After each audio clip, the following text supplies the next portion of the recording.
ആകാശവാണി. നമസ്കാരം. പ്രാദേശിക വാർത്തകൾ വായിക്കുന്നത് ജോസ്ന ജോസ്.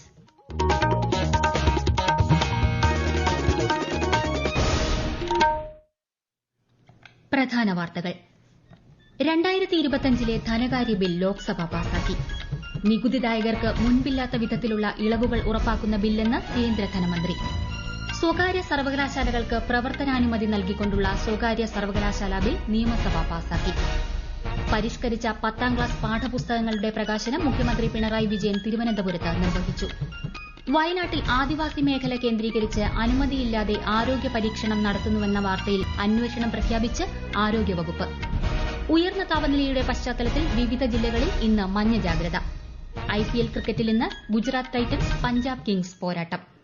വാർത്തകൾ വിശദമായി. പാർലമെന്റിന്റെ ഇരുസഭകളിലും നടപടികൾ പുരോഗമിക്കുന്നു. 2025 ധനകാര്യ ബിൽ ലോക്സഭ പാസാക്കി.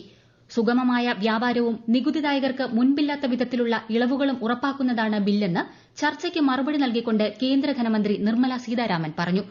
ദുരന്ത നിവാരണ ഭേദഗതി ബിൽ കേന്ദ്ര ആഭ്യന്തരമന്ത്രി അമിത്ഷാ രാജ്യസഭയിൽ അവതരിപ്പിച്ചു. ദുരന്ത നിവാരണ പ്രവർത്തനങ്ങളിൽ രാജ്യത്തെ ഓരോ പൌരന്മാരെയും യോജിപ്പിച്ചുകൊണ്ടുള്ള പ്രവർത്തനമാണ് ആവശ്യമെന്ന് കേന്ദ്രമന്ത്രി പറഞ്ഞു. 15ാം കേരള നിയമസഭയുടെ 13ാം സമ്മേളനത്തിന്റെ അവസാന ദിനമായ ഇന്ന് സ്വകാര്യ സർവകലാശാലകൾക്ക് പ്രവർത്തന അനുമതി നൽകിക്കൊണ്ടുള്ള സ്വകാര്യ സർവകലാശാല ബിൽ നിയമസഭ പാസാക്കി. വിശദമായ ചർച്ചകളും പഠനങ്ങളും നടത്തിയ ശേഷമാണ് ബിൽ അവതരിപ്പിക്കുന്നതെന്നും സർവകലാശാലകളിൽ സർക്കാർ നിയന്ത്രണം ഉറപ്പാക്കുമെന്നും ബിൽ അവതരിപ്പിച്ചുകൊണ്ട് മന്ത്രി ആർ ബിന്ദു പറഞ്ഞു. ആരോഗ്യകരമായ മത്സരത്തിന് നമ്മുടെ പൊതു സംവിധാനങ്ങളെ കെൽപ്പുള്ളവയാക്കി നിലനിർത്തിക്കൊണ്ട് തന്നെയാണ് സ്വകാര്യ മേഖലയ്ക്ക് അവസരം നൽകിക്കൊണ്ട് അവരുടെ സാധ്യതകൾ കൂടി ഉന്നത വിദ്യാഭ്യാസ മേഖലയിൽ പ്രയോജനപ്പെടുത്തുന്നത്. ഒരു വൈജ്ഞാനിക സമൂഹം എന്ന ദിശയിലേക്ക് അതിവേഗം നീങ്ങുക എന്നുള്ളത് തന്നെയാണ് ലക്ഷ്യം. അതിനാവശ്യമായ നിലയിലാണ് ഈ സ്വകാര്യ സർവകലാശാല ബില്ല് അവതരിപ്പിച്ചിട്ടുള്ളത്. കേരള വ്യാവസായിക അടിസ്ഥാന സൌകര്യ വികസന ഭേദഗതി ബിൽ, കേരള ധനകാര്യ ബിൽ, സർവകലാശാല നിയമങ്ങളുമായി ബന്ധപ്പെട്ട 2 ഭേദഗതി ബില്ലുകൾ, കേരള സ്പോർട്സ് ഭേദഗതി ബിൽ എന്നിവയും സഭ ഇന്ന് ചർച്ച ചെയ്തു. കേരളത്തിൽ അണക്കെട്ടുകളുടെ സമീപത്തുള്ള വീടുകൾക്ക് പെർമിറ്റ് നൽകുന്നതിനുള്ള മുൻ ഉത്തരവ് പിൻവലിച്ചതായി മന്ത്രി റോഷി അഗസ്റ്റിൻ നിയമസഭയിൽ പറഞ്ഞു. ഡാം സുരക്ഷാ നിയമം നടപ്പിലാക്കിയപ്പോൾ വീടുകൾക്ക് പെർമിറ്റ് നമ്പർ ലഭിക്കുന്നില്ലെന്ന വിഷയം സഭാ നടപടികൾ നിർത്തിവച്ച് ചർച്ച ചെയ്യണമെന്ന ഉപക്ഷേപത്തിന് പ്രതിപക്ഷത്ത് നിന്ന് മോൻസ് ജോസഫാണ് നോട്ടീസ് നൽകിയത്. ഉത്തരവ് പിൻവലിച്ചതായുള്ള മന്ത്രിയുടെ പ്രഖ്യാപനത്തെ പ്രതിപക്ഷം സ്വാഗതം ചെയ്തു. സംസ്ഥാനത്തെ സഹകരണ മേഖലയുടെ വിശ്വാസ്യത കാത്തുസൂക്ഷിക്കാൻ നിരവധി നടപടികളാണ് സർക്കാർ സ്വീകരിച്ചു വരുന്നതെന്ന് മന്ത്രി VN വാസവൻ പറഞ്ഞു.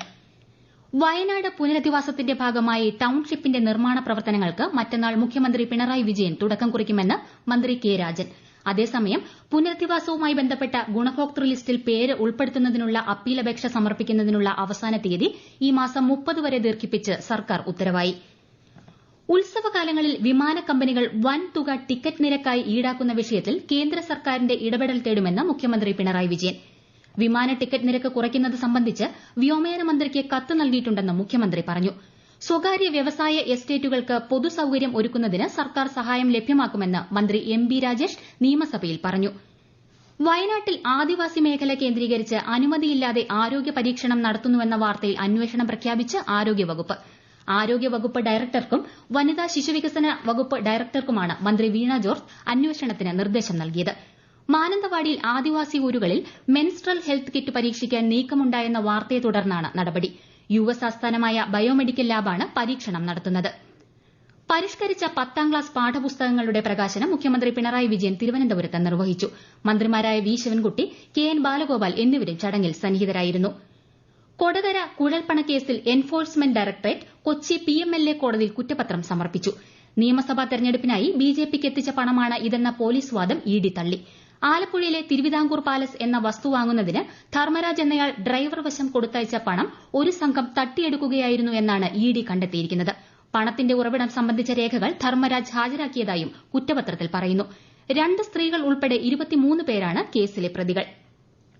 സപ്ലൈകോയുടെ റംസാൻ ഫെയറുകൾക്ക് തുടക്കമായി. സംസ്ഥാനതല ഉദ്ഘാടനം മന്ത്രി GR അനിൽ ഇന്ന് തിരുവനന്തപുരത്ത് നിർവഹിച്ചു. മാർച്ച് 30 വരെ നടക്കുന്ന ഫെയറുകളിൽ വിവിധ ഉൽപ്പന്നങ്ങൾക്ക് 40% വരെ വിലക്കുറവുണ്ടാകുമെന്ന് മന്ത്രി അറിയിച്ചു. പാലക്കാട് നെന്മാറ ഇരട്ടക്കൊലപാതക കേസിൽ അന്വേഷണ സംഘം കുറ്റപത്രം സമർപ്പിച്ചു. ആലത്തൂർ കോടതിയിലാണ് 132 സാക്ഷികളും 30ലധികം ശാസ്ത്രീയ തെളിവുകളും ഉൾപ്പെടുത്തി 480 പേജുള്ള കുറ്റപത്രം സമർപ്പിച്ചത്. കേസിലെ ദൃക്സാക്ഷിമൊഴിയും രേഖപ്പെടുത്തിയിട്ടുണ്ട്. കൊല്ലാൻ ഉപയോഗിച്ച ആയുധത്തിൽ നിന്നും പ്രതി ചെന്താമരയുടെ DNA കണ്ടെടുത്തിട്ടുണ്ടെന്നും കുറ്റപത്രത്തിൽ പറയുന്നു. ഈ വാർത്തകൾ ആകാശവാണിയിൽ നിന്ന്. ആകാശവാണി വാർത്തകളും വാർത്താധിഷ്ഠിത പരിപാടികളും all India radio news Thiruvananthapuram YouTube ചാനലിലും all India radio news Thiruvananthapuram Facebook പേജിലും AR News_ തിരുവനന്തപുരം ഇൻസ്റ്റഗ്രാം അക്കൌണ്ടിലും AR News_TVM X ഹാൻഡിലും ലഭ്യമാണ്. വികസിത രാഷ്ട്രം എന്ന കാഴ്ചപ്പാട് യാഥാർത്ഥ്യമാക്കാൻ രാജ്യത്തെ യുവാക്കൾ പൂർണ്ണമായും സജ്ജരാകണമെന്ന് ഗവർണർ രാജേന്ദ്ര വിശ്വനാഥ് ആർലേക്കർ.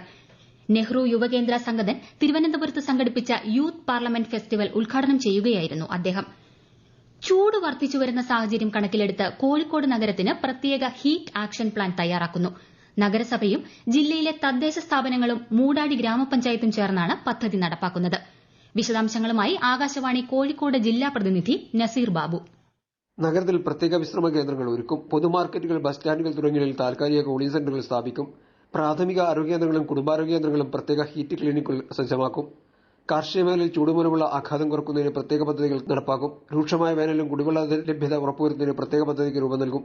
നഗരത്തിൽ തീപിടുത്ത സാധ്യത കുറയ്ക്കുന്നതിന് വിപുലമായ പ്രചാരണം സംഘടിപ്പിക്കുകയും പ്രത്യേക കർമ്മ പദ്ധതി തയ്യാറാക്കുകയും ചെയ്യും. നഗരത്തിലെ പച്ചപ്പ് വർദ്ധിപ്പിക്കാൻ പ്രത്യേക പദ്ധതി ആവിഷ്കരിക്കും. മിയാവാക്കി മാതൃകയിൽ ചെറിയ സ്ഥലത്ത് കേന്ദ്രീകരിച്ച് വനവൽക്കരണം നടത്തും. സംസ്ഥാനത്ത് താപനില ഉയരുന്ന പശ്ചാത്തലത്തിൽ കൊല്ലം, ആലപ്പുഴ, കോട്ടയം, തൃശൂർ, പാലക്കാട്, മലപ്പുറം, കോഴിക്കോട്, കണ്ണൂർ, കാസർഗോഡ് ജില്ലകളിൽ ഇന്ന് മഞ്ഞ ജാഗ്രത പ്രഖ്യാപിച്ചു. അതേസമയം വരും മണിക്കൂറിൽ തിരുവനന്തപുരം, പത്തനംതിട്ട, തൃശൂർ, മലപ്പുറം, കോഴിക്കോട്, വയനാട്, കണ്ണൂർ, കാസർഗോഡ് ജില്ലകളിൽ ഒറ്റപ്പെട്ടയിടങ്ങളിൽ ഇടിമിന്നലോടുകൂടിയ ഇടത്തരം മഴയ്ക്ക് സാധ്യതയെന്നും മുന്നറിയിപ്പുണ്ട്. 20ാമത് തുരീയം സംഗീതോത്സവത്തിന് കണ്ണൂർ പയ്യന്നൂരിൽ അല്പസമയത്തിനകം തിരിതെളിയും. പശ്ചിമബംഗാൾ ഗവർണർ CV ആനന്ദബോസ് ഉദ്ഘാടനം ചെയ്യും. ജൂലൈ 13 വരെയാണ് സംഗീതോത്സവം. വിശദാംശങ്ങളുമായി ആകാശവാണി കണ്ണൂർ ജില്ലാ പ്രതിനിധി KO ശശിധരൻ. ഇത്തവണ തുടർച്ചയായ 111 ദിവസമാണ് തുരീയം സംഗീതോത്സവം. പോത്താങ്കണ്ടം ആനന്ദഭവനത്തിന്റെ നേതൃത്വത്തിൽ നടക്കുന്ന തുരീയം സംഗീതോത്സവം പത്മഭൂഷൺ ഡോക്ടർ TV ഗോപാലകൃഷ്ണന്റെ സംഗീത കച്ചേരിയോടെയാണ് തുടക്കമാവുക. സംഗീതോത്സവത്തിൽ Padmavibhushan Pandit Hariprasad Chaurasia, Padmavibhushan doctor L Subramaniam, Sanjay Subramaniam, Mathangi Sathyamoorthy, P Unnikrishnan, Ramesh Narayanan, Vaikom Vijayalakshmi തുടങ്ങി പ്രമുഖർ പങ്കെടുക്കും. IPL ക്രിക്കറ്റിൽ ഇന്ന് ഗുജറാത്ത് ടൈറ്റൻസ് പഞ്ചാബ് കിങ്സുമായി ഏറ്റുമുട്ടും. അഹമ്മദാബാദിൽ രാത്രി 7:30-നാണ് മത്സരം. ട്രെയിൻ തട്ടി മരിച്ച നിലയിൽ കണ്ടെത്തിയ തിരുവനന്തപുരം അന്താരാഷ്ട്ര വിമാനത്താവളത്തിലെ എമിഗ്രേഷൻ IB ഉദ്യോഗസ്ഥ മേഘ മധുവിന്റെ സംസ്കാരം പത്തനംതിട്ട കോന്നിയിലെ വീട്ടുവളപ്പിൽ നടന്നു. അതേസമയം മരണത്തിൽ വിശദമായ അന്വേഷണം ആവശ്യപ്പെട്ട് പോലീസിനും IBക്കും പരാതി നൽകുമെന്നും മേഘയുടെ പിതാവ് പറഞ്ഞു. ശബരിമലയിലെ വഴിപാട് രസീത് സംബന്ധിച്ച മോഹൻലാലിന്റെ പ്രസ്താവന തെറ്റിദ്ധാരണ മൂലമെന്ന് തിരുവിതാംകൂർ ദേവസ്വം ബോർഡ്. രസീത് വിവരങ്ങൾ പരസ്യപ്പെടുത്തിയത് ദേവസ്വം ഉദ്യോഗസ്ഥരല്ല. വഴിപാടൊടുക്കുമ്പോൾ കൌണ്ടർ ഫോയിൽ മാത്രമാണ് സൂക്ഷിക്കുക. രസീതിന്റെ ബാക്കി ഭാഗം വഴിപാട് നടത്തുന്ന ആൾക്ക് കൈമാറുമെന്നും ഇതാണ് മാധ്യമങ്ങൾ വഴി പ്രചരിച്ചതെന്നും ബോർഡ് വ്യക്തമാക്കി. ലോക ജലദിനത്തോടനുബന്ധിച്ച് ഹരിത കേരളം മിഷന്റെ നേതൃത്വത്തിൽ തിരുവനന്തപുരത്ത് സംഘടിപ്പിച്ച പരിസ്ഥിതി സംഗമത്തിന് സമാപനം. ജലസുരക്ഷ, പരിസ്ഥിതി പുനഃസ്ഥാപനം, മാലിന്യ പരിപാലനം, നെറ്റ് സീറോ കാർബൺ കേരളം എന്നീ മികച്ച മാതൃകകളെ ഉൾപ്പെടുത്തിയാണ് സംഗമം സംഘടിപ്പിച്ചത്. ഇന്നലെ മുഖ്യമന്ത്രി പിണറായി വിജയനാണ് പരിസ്ഥിതി സംഗമം ഉദ്ഘാടനം ചെയ്തത്. യാക്കോബായ സഭയുടെ പുതിയ അധ്യക്ഷൻ ജോസഫ് മാർ ഗ്രിഗോറിയോസിന്റെ സ്ഥാനാരോഹണം ഇന്ന്. ഇന്ത്യൻ സമയം രാത്രി 8:30-ന് ലെബനനിലെ അച്ചാനയിലുള്ള സെന്റ് മേരീസ് പാത്രിയാർക്ക കത്തീഡ്രലിൽ ആണ് ചടങ്ങുകൾ. മുൻ കേന്ദ്ര സഹമന്ത്രി V Muraleedharan, Benny Behanan MP, BJP നേതാവും മുൻ കേന്ദ്രമന്ത്രിയുമായ അൽഫോൺസ് കണ്ണന്താനം തുടങ്ങിയവർ ചടങ്ങിൽ സംബന്ധിക്കും. ഭവന നിർമ്മാണ ബോർഡിന്റെ കൊച്ചിയിലെ മറൈൻ എക്കോ സിറ്റി നിർമ്മാണം ഈ വർഷം ആരംഭിക്കുമെന്ന് മന്ത്രി K രാജൻ. നിയമസഭാ മന്ദിരത്തിൽ ചേർന്ന പദ്ധതി പ്രവർത്തനങ്ങളുടെ അവലോകന യോഗത്തിൽ സംസാരിക്കുകയായിരുന്നു അദ്ദേഹം. പ്രധാന വാർത്തകൾ വീണ്ടും. 2025-ലെ ധനകാര്യ ബിൽ ലോക്സഭ പാസാക്കി. നികുതിദായകർക്ക് മുൻപില്ലാത്ത വിധത്തിലുള്ള ഇളവുകൾ ഉറപ്പാക്കുന്ന ബില്ലെന്ന് കേന്ദ്ര ധനമന്ത്രി. സ്വകാര്യ സർവകലാശാലകൾക്ക് പ്രവർത്തനാനുമതി നൽകിക്കൊണ്ടുള്ള സ്വകാര്യ സർവകലാശാല ബിൽ നിയമസഭ പാസാക്കി. പരിഷ്കരിച്ച 10ാം ക്ലാസ് പാഠപുസ്തകങ്ങളുടെ പ്രകാശനം മുഖ്യമന്ത്രി പിണറായി വിജയൻ തിരുവനന്തപുരത്ത് നിർവഹിച്ചു. വയനാട്ടിൽ ആദിവാസി മേഖല കേന്ദ്രീകരിച്ച് അനുമതിയില്ലാതെ ആരോഗ്യ പരീക്ഷണം നടത്തുന്നുവെന്ന വാർത്തയിൽ അന്വേഷണം പ്രഖ്യാപിച്ച് ആരോഗ്യവകുപ്പ്. ഉയർന്ന താപനിലയുടെ പശ്ചാത്തലത്തിൽ വിവിധ ജില്ലകളിൽ ഇന്ന് മഞ്ഞ ജാഗ്രത. IPL ക്രിക്കറ്റിൽ ഇന്ന് ഗുജറാത്ത് ടൈറ്റൻസ് പഞ്ചാബ് കിങ്സ് പോരാട്ടം. പ്രാദേശിക വാർത്തകൾ കഴിഞ്ഞു. അടുത്ത വാർത്താ പ്രക്ഷേപണം രാത്രി 7:25-ന്.